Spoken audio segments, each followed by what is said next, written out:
नमस्कार, आप देख रहे हैं खबर दमदार और मैं हूं आपके साथ शीनम शर्मा। सबसे पहली खबर गाजियाबाद से, जहां पर पुलिस ने फर्जी डॉक्टर गैंग का खुलासा करते हुए शिकंजा कसा है। ये गिरोह फर्जी डॉक्टर बनकर मेडिकल फार्मेसियों को धोखा देकर महंगी दवाइयां हड़प रहा था। मुखबिर की सूचना पर थाना कोतवाली रेलवे स्टेशन क्षेत्र के माल गोदाम रोड से 4 फर्जी डॉक्टरों को गिरफ्तार कर लिया गया।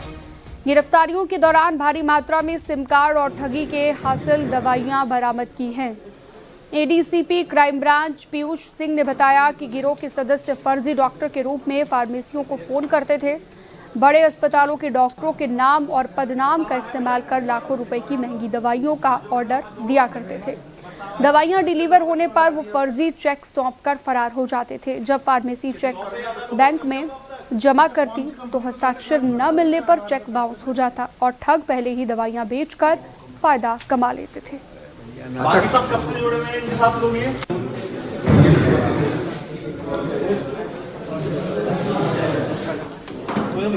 इसमें जो गैंग का मेन आदमी है ये मुकेश है। इसके विरुद्ध पूर्व में दिल्ली में भी ये गिरफ्तार हुआ था, जहां पे इसके खिलाफ अभियोग पंजीकृत किया गया है। सर, ये जो चेक है किस तरीके से यूज करते थे, कैसे बनाते थे? हाँ, ये चेक और सिम कार्ड दोनों ये इनको दीपक उर्फ मिठन नाम का एक व्यक्ति है जो उपलब्ध कराता था, जो अभी गिरफ्तार नहीं हो सका है। इसके लिए टीम लगी हुई है। उसकी गिरफ्तारी के बाद एग्जैक्टली ये क्लियर हो पाएगा कि ये चेक को किस तरीके से बना रहे थे। कितने और गिरोह हैं जो फरार हैं? ये टोटल 6 व्यक्तियों का गिरोह है जो इस समय एक्टिव था। इसमें से 4 लोगों को गिरफ्तार किया गया है। आगरा के फतेहाबाद सामुदायिक स्वास्थ्य केंद्र के बाहर स्वास्थ्य कर्मियों के बीच गंभीर विवाद हो गया। वेतन और पीबीआई भुगतान को लेकर शुरू हुआ विवाद इतना बढ़ गया कि ब्लॉक कार्यक्रम प्रबंधक और स्वास्थ्य अधिकारी आमने सामने आ गए। आरोप है कि इस दौरान सामुदायिक स्वास्थ्य अधिकारी को अस्पताल के बाहर जमीन पर गिराकर पीटा गया।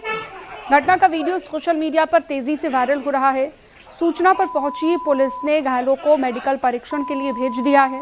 पुलिस का कहना है कि पूरे मामले की जांच की जा रही है और दोषियों के खिलाफ कार्रवाई की जाएगी। मामला थाना फतेहाबाद क्षेत्र का बताया गया है।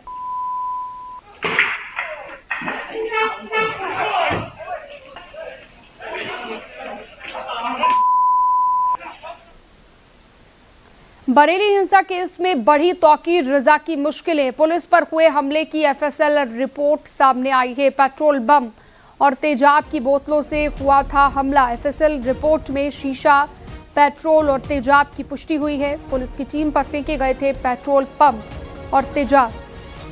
26 सितंबर 2025 को हुआ था हमला। हिंसा में जख्मी हुए थे कई पुलिस वाले।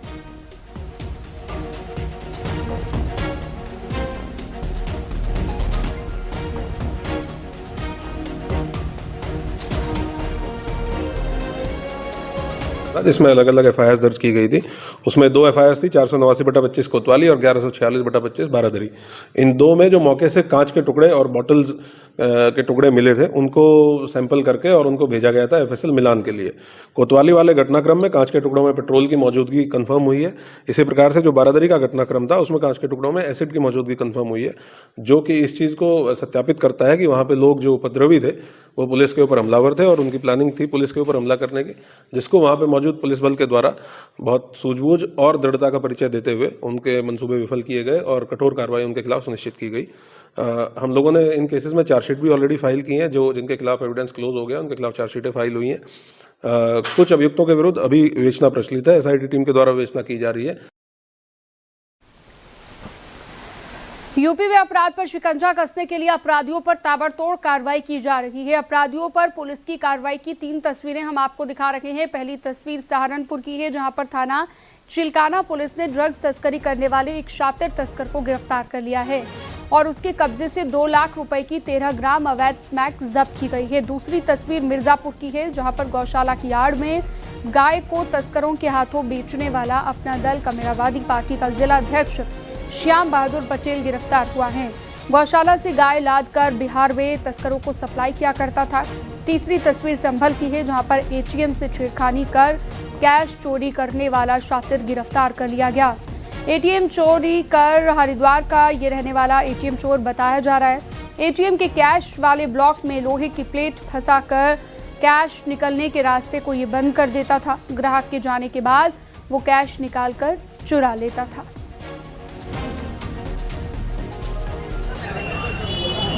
क्या है ये?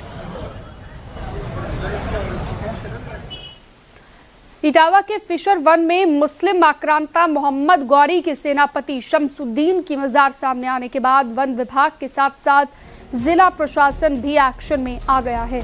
वन विभाग ने मजार तक जाने के रास्ते को 5 जगह पर कटान कर बंद कर दिया है। वहीं दूसरी तरफ जिला प्रशासन ने 2 फरवरी को होने वाले उर्स को आयोजित करने की इजाजत नहीं दी है। मुस्लिम तबके में उर्स की इजाजत न मिलने को लेकर मायूसी देखी जा रही है। वन विभाग की ओर से मजार तक जाने वाले रास्ते पर 5 जगह पर बड़े बड़े कटान कर दिए गए हैं ताकि कोई भी शख्स आसानी से इस मजार तक ना पहुंच सके, लेकिन इसके बावजूद भी इक्का दुक्का लोग ही मजार तक पहुंच रहे हैं। हम तो 10-20 साल से आ रहे हैं। अब पुराने लोग बताएंगे कब का है, ये क्या है, कितनी साल से चल रहा है इनको। कोई बुजुर्ग लोग हैं वो बताएंगे पूरी डिटेल। उर्स होता है जिस समय, उस समय लोगों का आना जाना पूरे शहर का लगा रहता है और यहाँ पे काफी लोग आते हैं। इस समय हजारों की भीड़ होती है, यहाँ पे जगह नहीं रहती है गाड़ी बाइकें खड़ी होने की। कफ सिरप तस्करी सिंडिकेट से जुड़ी हुई बड़ी खबर, जहां पर शुभम जायसवाल के खिलाफ ब्लू कॉर्नर नोटिस जारी किया गया है। रेड कॉर्नर नोटिस की कार्रवाई विचाराधीन है। इंटरपोल से रेड कॉर्नर नोटिस जारी होते ही प्रत्यर्पण की कार्रवाई। शुभम जायसवाल का पासपोर्ट रद्द कराया गया। इंटरपोल से जुड़े सभी देशों को अब शुभम के मूवमेंट की जानकारी इंटरपोल को देनी होगी। किसी अन्य देश में अगर शुभम के खिलाफ कोई मुकदमा दर्ज है तो उसकी भी जानकारी इंटरपोल को देनी होगी। पासपोर्ट रद्द होने के बाद अब दुबई से कहीं और नहीं जा पाएगा Shubham Jaiswal. Red corner notice जारी कराने के लिए कम से कम एक मुकदमे में शुभम के खिलाफ चार्जशीट दाखिल होना जरूरी है।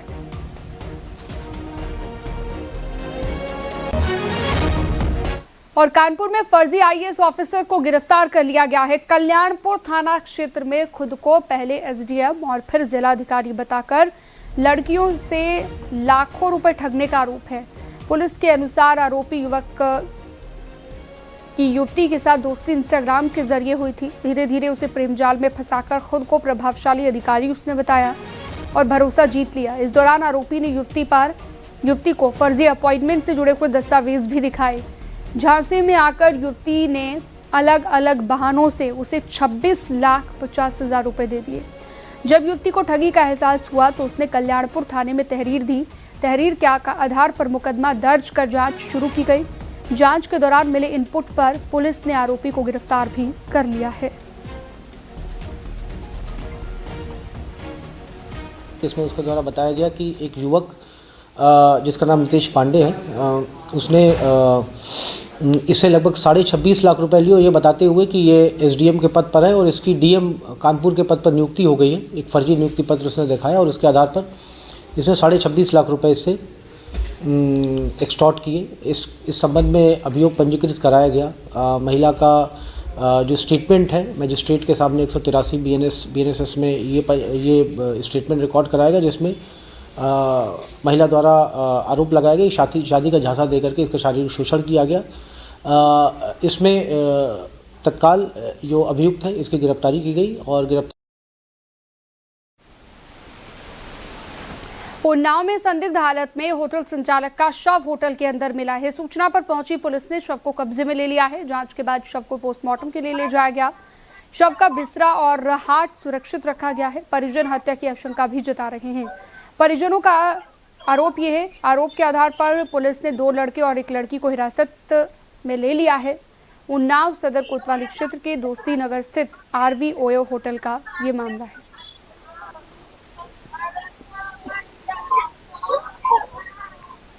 कुशीनगर में आटा चक्की मशीन के पट्टे में फंसने से एक नाबालिग लड़के की मौत हो गई है। चक्की में काम के दौरान हादसा हुआ है। किशोर गेहूं पिसवाने के लिए आया था। मशीन का पट्टा कपड़ों में फंसते ही किशोर की दर्दनाक मौत हो गई। परिजनों का रो रो कर बुरा हाल है। सूचना के बाद मौके पर पहुंची पुलिस ने शव को पोस्टमार्टम के लिए भेजा। तुर्कपट्टी थाना क्षेत्र के विजयपुर उत्तर पट्टी का ये मामला है।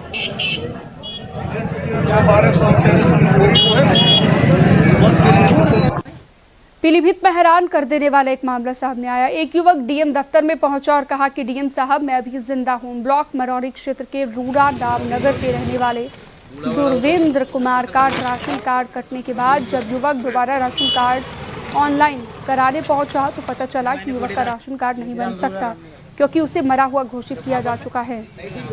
कई बार उसने चक्कर काटे, दफ्तर में जाकर बता भी रहा है कि मैं जिंदा हूं, लेकिन सिस्टम की बदहाली के चक्कर में 5 महीने से अधिक का वक्त बीत चुका है। युवक जिंदा होने के बाद भी जिला पूर्ति कार्यालय के द्वारा मिल रहा लाभ नहीं ले पा रहा।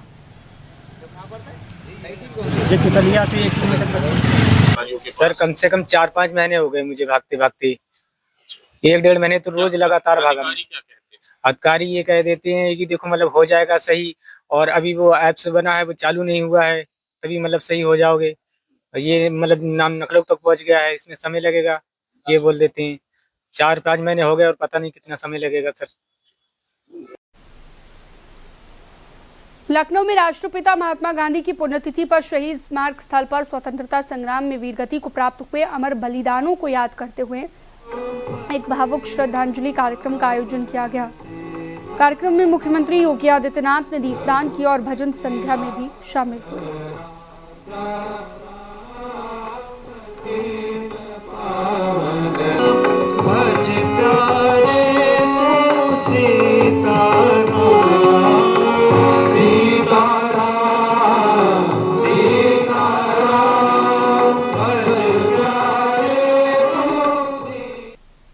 सीएम योगी ने विभागों को दिए गए आदेश, परियोजनाओं को समय से वित्तीय मंजूरी मिले। सीएम योगी ने ये कहा है, मंत्री स्तर से 50 करोड़ तक प्रोजेक्ट की मंजूरी दी गई है। वित्त मंत्री स्तर से लेकर 150 करोड़ तक की ये मंजूरी मिली है। आपकी जानकारी के लिए बता दें कि लागत में 15% बढ़ोतरी पर कारण अब बताना होगा। आंगनबाड़ी कर्मचारियों को समय पर वेतन दें, ये भी सीएम योगी के निर्देश है। साथ ही साथ यूपी की वित्तीय स्थिति में लगातार सुधार हो रहा है। नीति आयोग की रिपोर्ट में यूपी की तारीफ भी की गई है।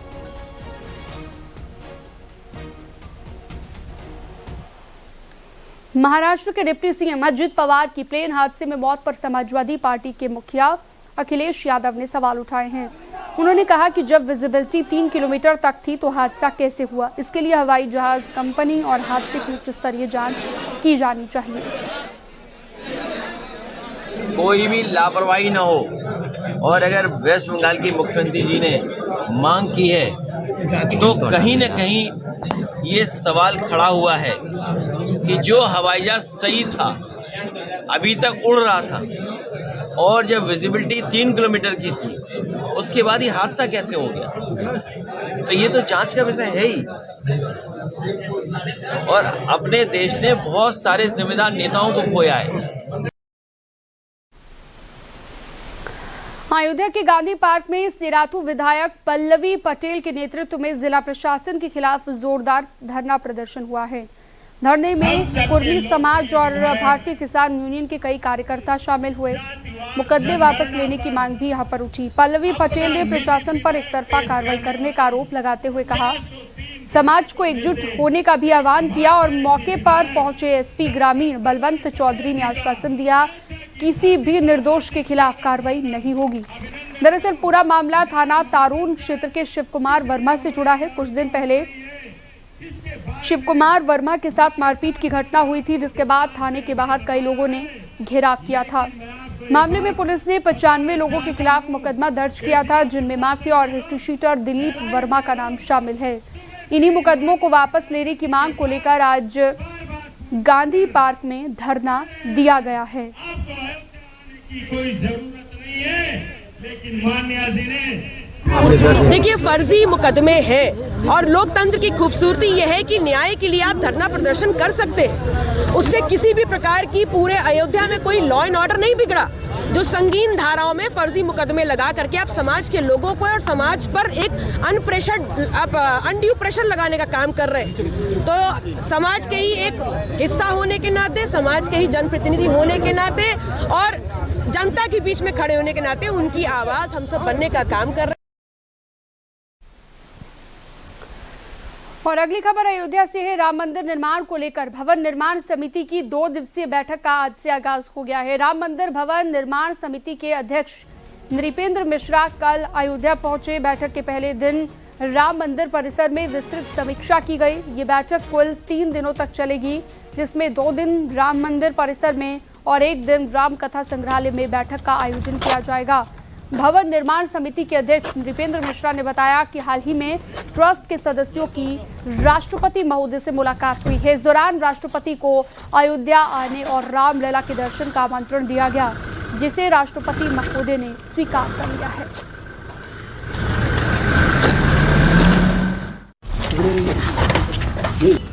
आदरणीय राष्ट्रपति जी से ट्रस्ट के सदस्यगण मिले थे।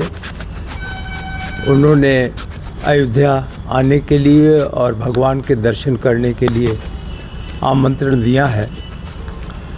ये आशा की जा रही है कि वो अपने कार्यक्रम में कदाचित मार्च महीने में यहाँ की तिथि निश्चित कर सकेंगी।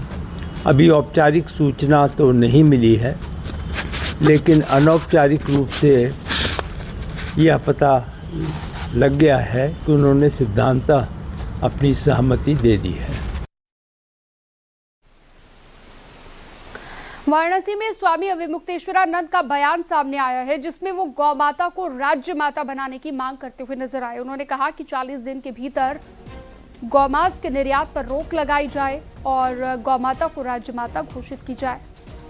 अगर ये 2 काम नहीं हुए तो 10 और 11 मार्च को लखनऊ में संत जुटकर फैसला करेंगे। हमसे पूछा था कि हम शंकराचार्य हैं कि नहीं, हमने प्रमाण दे दिया। अब आपको 40 दिन का समय हमने दिया है। आप 40 दिन में बताइए कि आप हिंदू हैं कि नहीं। अगर हिंदू हैं तो गौ माता को राज्य माता घोषित करिए, और अगर हिंदू हैं तो गौ मांस का जो 40% पूरे भारत के 40% निर्यात आप उत्तर प्रदेश से करते हैं, उसको रोकिए। ये 2 काम करके आप बताइए कि आप हिंदू हैं। अब हमने उनको 40 दिन का मौका दिया है, और नहीं तो 40 दिन बीत जाने के बाद हम लोग लखनऊ जाएंगे और जा करके वहाँ संतों के साथ, आचार्यों के साथ बैठेंगे 10-11 मार्च। किसान नेता राकेश टिकैत ने जनसंख्या नियंत्रण को लेकर विवादित बयान दिया। उन्होंने कहा कि 2 से ज्यादा बच्चे होने पर माँ बाप को सजा होनी चाहिए। 1 बच्चा ज्यादा हो तो 10 साल की सजा हो, और 2 बच्चे ज्यादा हो तो 20 साल की सजा होनी चाहिए, और ये कानून सख्ती से लागू होना चाहिए। आने वाले 50 और 100 साल में जनसंख्या का जो विस्फोट होगा उसको कोई नहीं संभाल सकता। उस पर कानून बना दो ना। 2 बच्चों से ज्यादा जो होगा माँ बाप को सजा होगी। 1 बालक पे 10 साल की सजा कर दो। तीसरा बालक होगा 10 साल की होगी, चौथा होगा तो 20 साल की होगी। देख अगर होले और टाइट लागू करो उसको, और जो नहीं मानता उस पर करो। मऊ में समाजवादी पार्टी के पूर्व ब्लॉक प्रमुख माफिया रमेश सिंह काका को कोर्ट ने 6 महीने की सजा सुनाई है और 5,000 रुपए का जुर्माना लगाया है। माफिया रमेश सिंह काका ने मऊ कोर्ट में सरेंडर किया, जिसके बाद कोर्ट ने सजा सुनाई। दारोगा से मारपीट करने के मामले में सराय लखनसी थाना में दर्ज मुकदमे में सजा हुई है। प्रदेश स्तर से चिन्हित माफियाओं की लिस्ट में माफिया रमेश सिंह काका का नाम दर्ज है।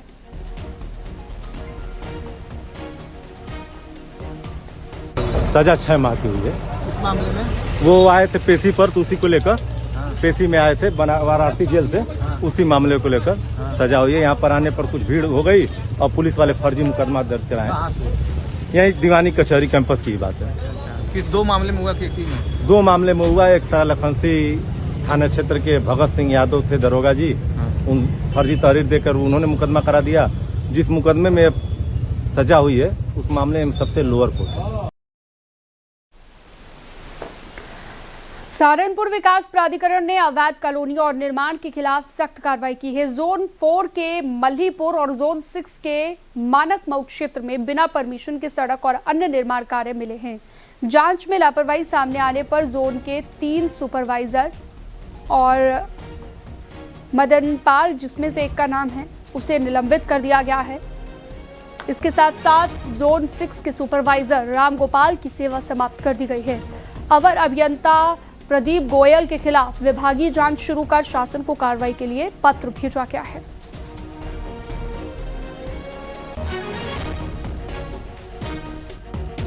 देखिए, पहले भी कॉलोनाइजर्स के साथ, जिलाधिकारी महोदय के साथ हम लोगों ने बैठक की थी। और उन सभी से रिक्वेस्ट किया था कि जो भी कॉलोनियां आपको विकसित करनी हो, अब प्रक्रियाएं बड़ी आसान हो गई हैं। शासन ने नियमों को, प्रक्रियाओं को इतना सरल कर दिया है कि कॉलोनी का बहुत आराम से लेआउट पास कराया जा सकता है। लेकिन इसके बावजूद जो लेआउट्स अनधिकृत तरीके से विकसित किए जा रहे हैं या जो कॉलोनियां बिना किसी लेआउट के बनाई जा रही हैं, उनके विरुद्ध हम लोग लगातार अभियान चला रहे हैं और जो हम चलाते रहे। हरदोई में भ्रष्टाचार की शिकायत के बाद एक महिला अधिवक्ता के पति और उसके परिवार पर हुए हमले के मामले में पुलिस ने कार्रवाई की है। पुलिस ने इस घटना में शामिल 7 आरोपियों को गिरफ्तार कर जेल भेज दिया है। इस मामले में लापरवाही बरतने और एक तरफा कार्रवाई के आरोप में एसपी ने कछौना कोतवाल को तत्काल प्रभाव से निलंबित कर दिया है।